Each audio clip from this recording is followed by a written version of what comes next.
What's going on, everyone? Welcome to Dicing It Up. I'm your host, Glenn, and I'm here with Dice and Harry for our second episode. How are you gentlemen doing? Doing Can't fine, doing complain. fine. How about you? Not bad, not bad. You guys catch that Raptors game the Raptors game last night? You guys place any bets? Ooh, hell yeah! I Nice, no personally didn't bets. place any bets. I sometimes don't like placing bets on Raptors, right? Same. But funny enough, like that's the team I actually get the best in terms of. I look at it after I'm like, you know what? I would have placed this bet, but Freddie's points on the over have been blessing me though. Listen, This guy, if you guys had put the triple double there last night, I don't think they would give you that option though. But yeah, that would have been crazy. that would have been a high payout if it was there. Yeah, I'm pretty sure yeah, they'll put it on going forward. They'll probably hope put so. it on there now going forward. Yeah. yeah, maybe. Speaking of which, speaking of Freddie, I was thinking, is he an All-Star this year or no? To me, 100%, 100% 100%? lost. Yeah, Yeah. Yeah. the guy's been putting up career numbers. Like how Yeah. how could you not say he's an all-star? Like in the last, I think from December 14th onwards till yesterday's game, he had one game which he scored less than 30 points. The rest of the games he's been scoring 30 and above, which is Yeah. crazy numbers, right? I think right now the most the most That's nonsense amazing. player that's there is Trey Young in that MVP. I mean, in the All Star game votes. I would say Kyrie, man. I would say Kyrie. Yeah. Good one. That's a better choice. Pick your He's played, poison. yeah, he's played one Yeah, played game. one game. Come on. At least Trey Young, granted his team's not doing so well, but He's at yeah, least popular. Yeah. at least he's there. Yeah. How, I how mean, do you have a guy on sixth place in voting that played one game? Granted, Yeah. the whole thing is a popularity contest, but as NBA fans, we gotta be kind of real to ourselves.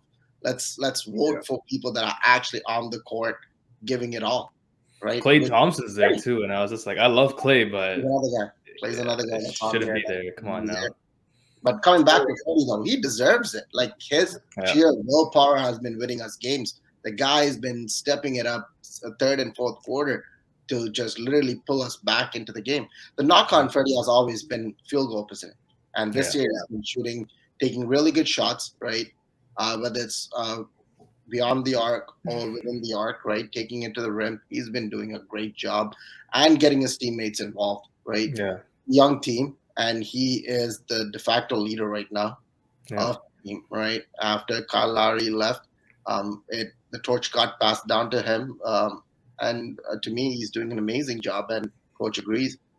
yeah. I mean, I was looking at the voting, and I think Tyler Harrow's number 8, above Fred VanVleet. So I pose a question to you, gentlemen: why is Fred VanVleet not getting love? Because we have to put it into context, right? Like, we understand he's in Toronto, right? And he's not going to get the most popular votes. Given that, it goes back to the discussion we've always had offline is regarding the greatest Raptor of all time. You know, we all have our opinions on it, but it goes back to saying you see how many barriers DeMar and Kyle Lowry have broken to become all stars, to become in that conversation year after year after year. And here we have a prime example of Fred VanVleet putting up great numbers above probably Tyler Harrow and Derrick Rose Easily. and Yeah. Trey Young. So I pose the question: why is he not getting love? Why is he not in the top 5? Well, I think it's a few things. I mean, the biggest one is it's because I mean I know you said it already, but it's because he's from Toronto. Like a great example is I know Harry and I were talking about this earlier in the season. Is people were raving about Kyle Lowry when he was playing with Miami Heat. He's like, oh my gosh, he's doing this, he's doing that, and we're sitting here like Raptors fans. We're like, man, he's been doing this for like X amount of years now with the Raptors. You know what I mean? It's just like it's blasphemy because we have been proving it every single year. And we're a big market, but we come back to the fact that we're the only team in Canada. But we're a big market. Everybody says that Toronto is one of the greatest places to be at, but we just don't get the love, right? So I think it's stupid to me that every year we always have these stars that prove it, but we just don't get the love. Freddie's putting out great numbers, like Harry just said. A great stat that I don't know if you guys know this, but like Fred VanVleet takes 56% of his shots off the dribble. Before Siakam actually came in, he was shooting 31% on pull-up threes, and he was shooting 45% on catch and shoots. When Siakam comes back, he's sucking in the defense, and Fred VanVleet started making 53% of his shots 53% catch and shoot was his field goal percentage, and that was 30% of his shots. And then 28% was his pull-ups, but he was only making 32% of that. So shout out to Siakam for also sucking in the defense and letting Freddie play, or letting the game come to Freddie, because that's a huge thing as well too. But back to your point, I think it's just that we just don't get love. That's the biggest thing. It's just I mean, we have an entire country behind us. Why are we struggling to generate that love? Like, that's just what's weird for me, right? Like, we have an entire country backing us. Is there just not enough love for basketball in this market, or is it just because we're also in a pandemic? People probably aren't able to come out to Toronto and watch these games. So is that another factor, or is it just that he's just not getting love?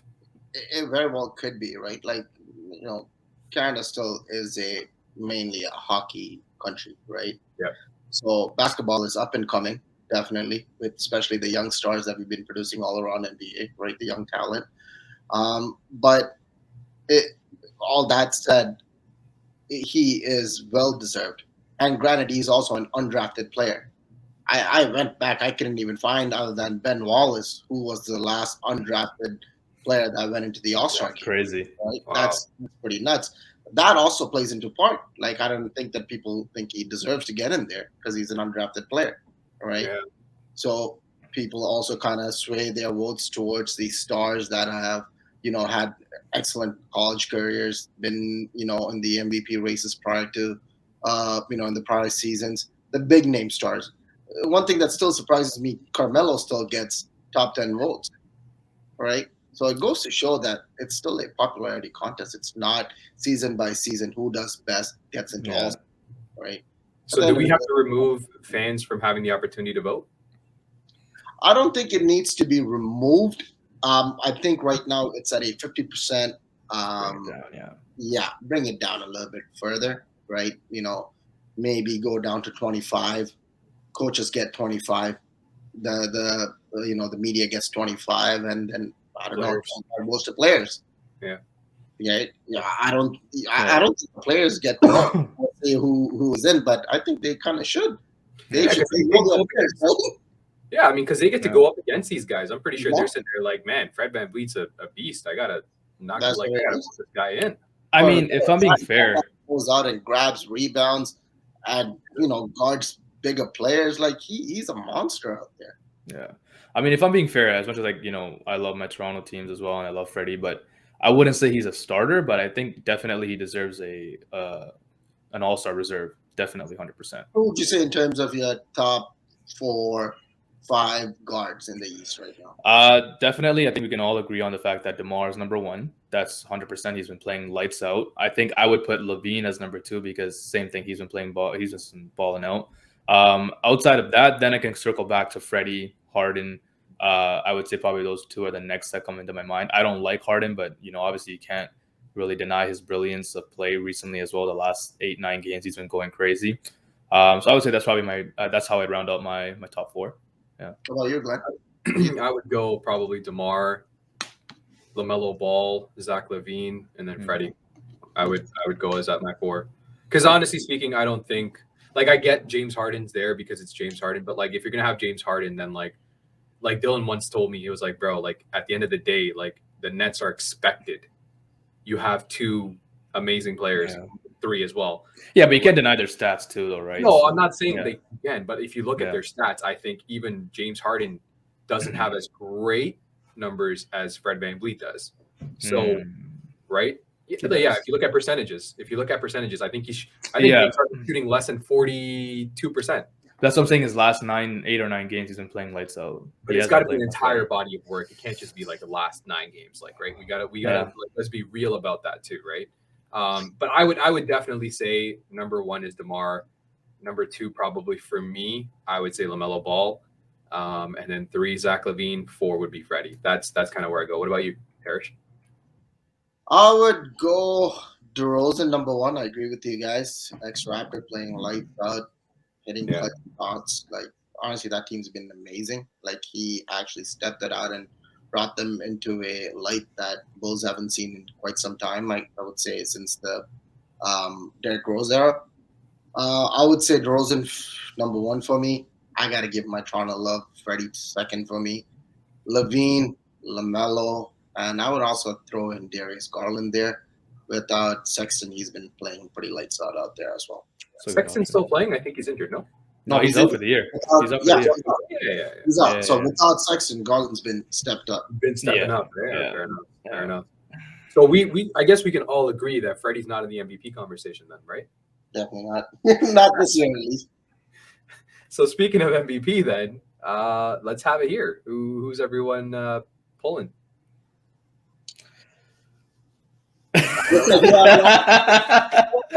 You heard it here first. Okay, you The know what? MVP is DeMar DeRozan. DeMar DeRozan. Okay. I mean, listen, as a Toronto fan, I think all of us can agree that it would be nice if it is DeMar. But give us your reasoning. Why do you think it's DeMar?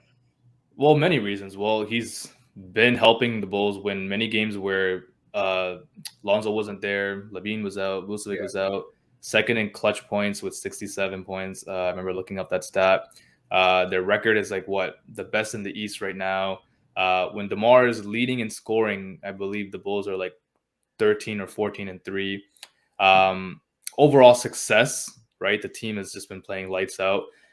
They've beaten great teams like Brooklyn. The LA teams, I know the LA teams aren't that great, but they've still beaten them. They've beaten Utah as well.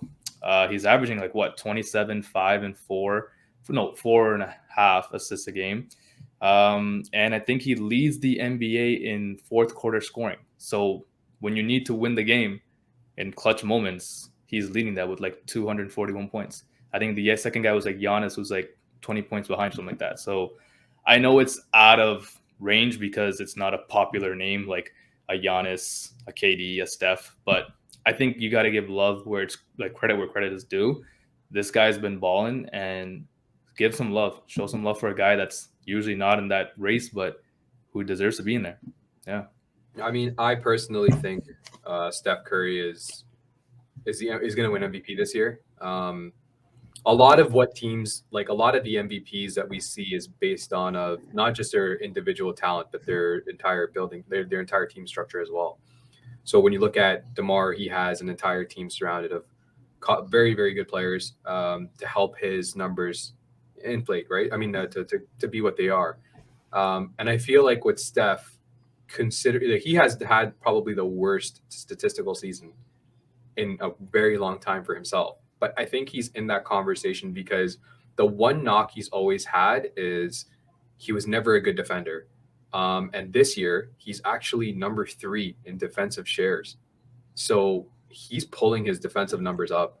He might not be the best pound for pound, best defensive one-on-one player, but in the structure that he's in, he's doing very well defensively. He's hit the 3,000 mark. I think that's a factor. Maybe not for the MVP, but I think it's overall body of work that people are going to look at, right? And Klay's imminent return, right? He hasn't played without Klay for the last 2 years. And those numbers are about to get a lot better with Klay on that court. That presence is going to be a huge deal. And that's a product of their team itself, right? If you look at DeMar, if you look at Kevin Durant, if you look at Giannis, they're great individual players, but they're also a product of what is on the court. And right now, I think they're the product that's going to be improved on their court with Klay returning is going to be huge because they're second right now in the Western Conference. They're the second best team in the Western Conference. And that didn't just come from Steph being an individual that has had his worst season. It's come and gone for him. But I think with Klay returning, replacing Jordan Poole, I think they're going to be up there again. They're going to be back in the championship conversation. I've called it since the beginning of the year. I think they're going to win the chip. Yeah, you did. And I think they're going to make a big move. I've had this conversation with Harry. I think they're going to make a big move at the trade deadline. It could be something like Marc Gasol type player who comes for the Raptors and won the chip. I think a player like that is what they're going to add. And I think Steph's numbers are going to improve, right? I think as the season progresses, his numbers are going to improve. The last 10 games hasn't been good. I think he's shooting less than 30% on the three, right? His bread and butter is that shot, and he's shooting less than 30%, 32% in his last 10 games. So maybe there's something that's going on. Maybe he's hurt. Maybe he's not. Maybe the defenses have kind of figured it out. Probably just fatigue. Yeah, right. Really going after that 3-point. The 3,000. Yeah. Really going after that, and that takes a lot of heat to shoot that many shots. We all play ball, and we know, even putting up 10 shots in a game. It takes a bit out of you. And Yeah, you agreed. do that over and over and over again. At a level that he plays at, Yeah. it's a lot. Speaking of which, who's yours? Before I come to that, you made a point about Clay coming back. That's an interesting topic for me. Before I say my thing, what do you guys think about Clay coming back? I It's think been 2 years. Do you think it's the going to be a huge deal. fans and players, like, what do you think? Yeah, I can't wait to watch that. That's tomorrow too, January 9th Oh, yeah. against the Cavs. That's gonna be a crazy game. Can't wait to watch that. Do you think Yeah, there's a flow mismatch, or you think he can pick it up where they left off? I think he's going to pick it up where he left off. He's not a demanding kind of player. He's not he's not an instructive player, right? He's very low maintenance. He doesn't require a lot of like airborne plays. Like he's a catch and shoot guy. He's very low maintenance. So I think for him, naturally, this game is going to come to him. Maybe he's going to be just a little jittery, but honestly, after you win as many chips as he has, I honestly think this guy's coming back with vengeance because he's not on that 75 list of greatest players, right? You have some guys that are on that list that don't deserve to be on that list. And Clay's not on it. He's coming for vengeance. He's on his vengeance tour. I think he does. I think he plays really well, but I think there's gonna be a little bit of rust there. But I mean, I remember guys were saying that he looked really good. I think he'll probably put up like 12 to 16 points. Probably play anywhere from 25, 28 minutes. I think probably. I think he'll have a good game, but nothing crazy. But I think he just needs to kind of get the ball rolling, kind of thing. Yeah, I agree with Glenn on that. He is a very non-demanding player. Yeah, 100%. Well, which is a premium in this league. A lot of the star players, they need the ball. Ball in their hands, which actually works on the demise for the team overall, right? Well, that's the story with Boston Celtics right now. There's 2 players that are very ball demanding, and where do you go with the ball? There's only one ball to share at the same time. The only thing with Golden State right now is their wing depth is crazy. It's crazy. Like, I don't know what Coach Kerr does with all that depth. Maybe it's the trade that you're talking about that's coming up. That's Return of the death ball. Yeah. Death lineup. That could kind of move a little bit. Maybe someone like Cat. I don't think they're getting Cat this year. Especially not at the deadline. Not at the deadline. Is it because they're doing better, or is it just because Cat's not? I think Cat's not. I don't think Cat is what they need. I think if they're wanting to win the chip, you gotta if you're making a move for Cat, it costs more, right? If you're looking at a deadline deal, you're just looking for someone that's either got short term or just a quick fix for your team. You're not looking for an entire revamp, right? Because you have to integrate Cat into your offense, and that could take a while. And I just don't think they have that time. I don't think it'll take that time. Well, no, I mean, who do you think? So in that case, who do you think is a player that could be integrated? Oof, that's an on-the-spot question. I don't know. Like Marcus Cousins, because he got let go by once again.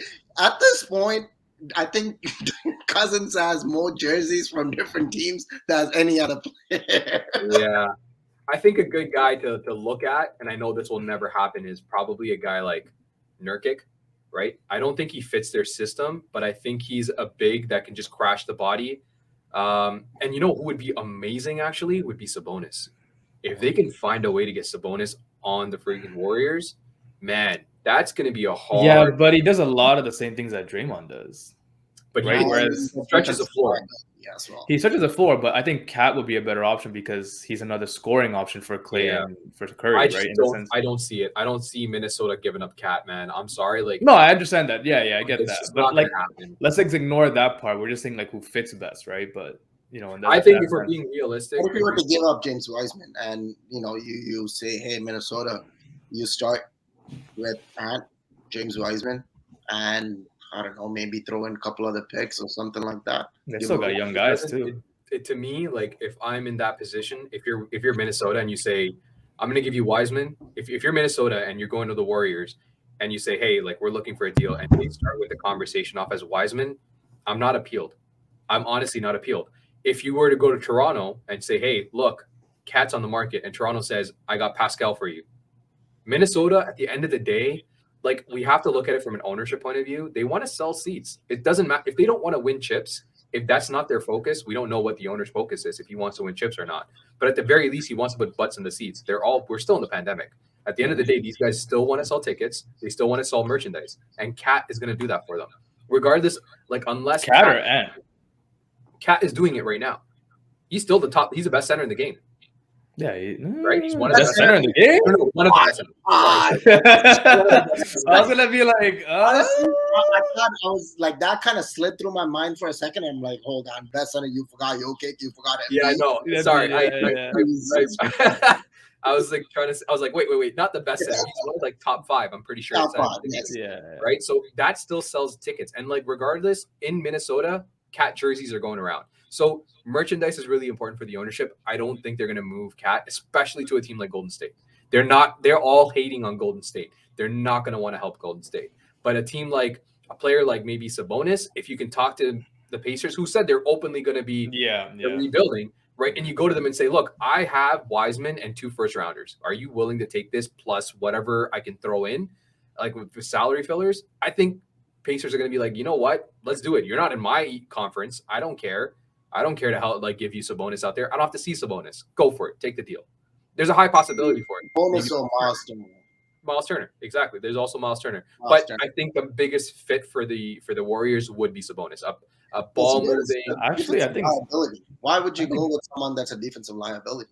Yeah, because I was going to say Turner's probably a better option than Sabonis. You get but the thing is, it's stretch big. He's a stretch, yeah. Yeah, I mean, Miles and that's what I'm saying though, like more than what Pacers make out, what they allow him to do. And you're probably gonna have to give up less for Turner than you would for Sabonis, because Sabonis is obviously the better talent too.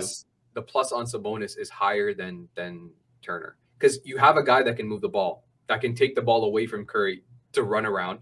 Turner doesn't provide that, right? And he stretches the floor. Yeah, but Draymond does that. That's what I was trying to get at before, right? Like Sabonis and Draymond are very similar. Yeah, it doesn't hurt to have another guy that can do that. It really doesn't. Like why? Like having another shot blocker that kind of clogs the paint, because I don't think Turner's that good from the 3.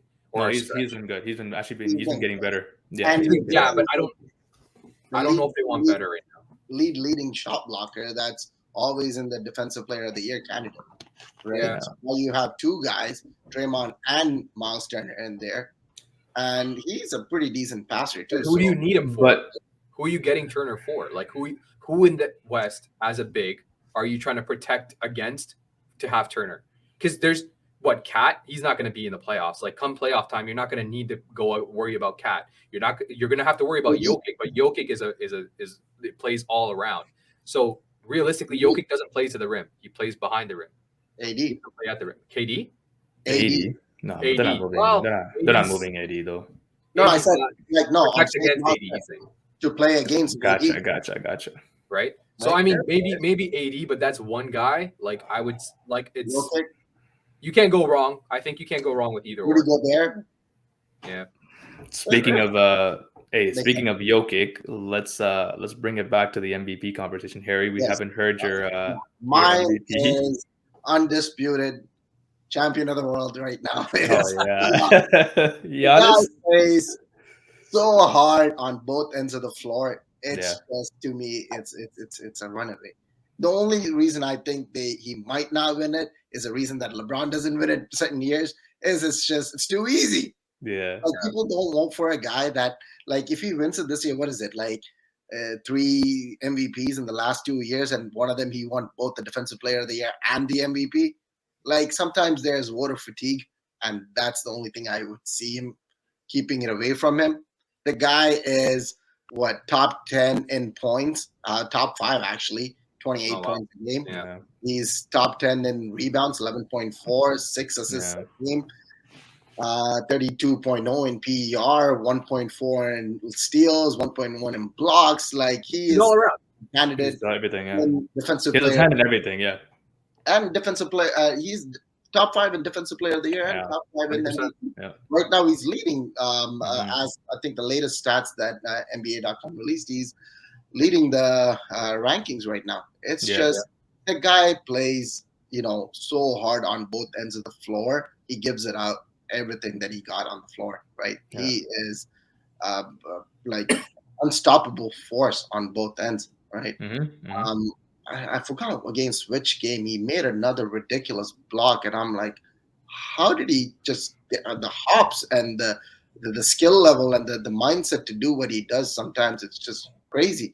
And I think Dylan, you on our pre-pod meeting, you were saying that Giannis, with Giannis in the team, 16-3. 16-3, Yeah, like yeah, it's crazy. it goes back to me sometimes as um, you got to ask who's your best player in offense in your team.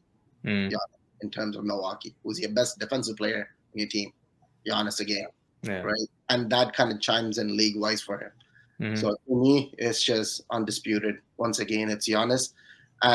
Top two, they're second in the league, Eastern Conference. Sorry, so he kind of checks off all the boxes for me. Third, I think, right now. What I would agree with Glenn on. Steph is a close second for me, where he's putting up those numbers and his team's doing really well. Yeah, it's surprising. Yeah. Any other players on your picks for Sorry. MVP? Any other players that you guys have as your secondary and tertiary picks? If I had to rank it, I would go Steph, Giannis, and then I would go Durant. And then after that, I got to look at it. But I think those are my top three. And the reason why Durant is because, well, he's Durant. Like, I think the one thing that we had in pre-pod conversation was eventually, if the Lakers continue, LeBron's going to get into that conversation. Yeah. If the Lakers are continuing, they're at a 4 LeBron's going to always be there, but yeah. Yeah, he's on a 4-game. They're on a 4-game win streak. I said he's on a 4-game win streak, which probably would have crappy teams. Yeah. Listen, they have to win those though. They have.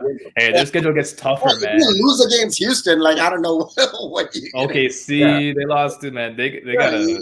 Their schedule gets tougher, so they gotta win They gotta win these easy games. Yeah. If I'm right, I think Lakers actually have the toughest schedule going forward. Yep. Oh no. So good luck with that. Yeah. All you got is aging LeBron to kind of carry a team and fucking fine wine at this point. He's fine wine, man. Like that guy's yeah. I think tomorrow they're facing. That's one thing. Him and Tom Brady are sipping the same thing. That's right. How about you, Dylan? I gotta say, rank wise, I'm still gonna say DeMar. I don't care if that's a I'll say DeMar. After that, I'll agree with it. I say Giannis. After that, I'll say Steph. After that, I'm sorry, guys. I have another dark horse. I gotta say Chris Paul, man. Listen, this guy doesn't get love. They have the best record. Phoenix has the best record in the NBA. They're 30-8. And I understand that he's not this scoring prowess. Like, he doesn't have a lot of points. He only averages 14 points. But before he came to Phoenix, Phoenix wasn't doing anything, right? He came in there and he literally made the team so much better. And I think he's leading this league in assists, and he's averaging like 10 assists. So I would say that's my dark horse, but yeah. Awesome. Well, I would go, if you guys ask me, I would go Giannis, Steph, as you said. Yeah. Derozan, just because he's a local boy from Toronto. Been ex-Toronto Raptor, but he's been doing amazing. He came into a team that was, bottom 10 last year and back up. Then Jokic, I would say. Durant is too easy. Once again, he has too many stars around him. Now with Kyrie back. But Jokic, that's especially without Jamal Murray, right? Yeah. Well, without Jamal Murray and MPJ as well. Yeah, MPJ. Yeah. Yeah. So that's two guys out of the lineup, and yet he's still shout out to him. Yeah. That's we stand on that. But time will tell. We are almost at the midseason, and we'll do a review, right? We'll look at this at the end of the year. We'll go back to this video and review it and see if we can do some comparisons and see where everybody landed. I'll probably win the bet, but it's fine. Like, you know what I mean? Like I don't know. DeMar works. I don't know about winning the bet. We lost to me once last year, buddy, with betting against Giannis. I remember that. Yeah, you know what? That's true. I mean, I think we'll look at two ways. Right now, MVP for me is Curry. I think the chip is going to be the Warriors. So, we'll look at this at the end of the year and see where everybody lands. I mean, we'll have another episode where we can talk about who our championship team is going to be. Right. But with that being said, I appreciate you gentlemen joining on. I think this is a good place to wrap it up, and we'll have some extenuating conversations, some good conversations to have throughout the year. I think like all of us have actually agreed that this is going to be a good season. Although we're in the pandemic, there's a lot of good competitive teams, So there's a lot of conversation to have. And, you know, some of the episodes we want to have some small market conversations. I want to actually take a look at Memphis and John Morant and what LaMelo Ball has been able to do, right? So we'll take a look at some of those teams. Yeah, we should also talk about Utah Jazz in one of these episodes. And we do. Yeah, we definitely should. Shout out to them. Awesome. Thanks, gentlemen. I appreciate you guys hopping on. Until next time, this is Dicing It Up. Chopping It Up.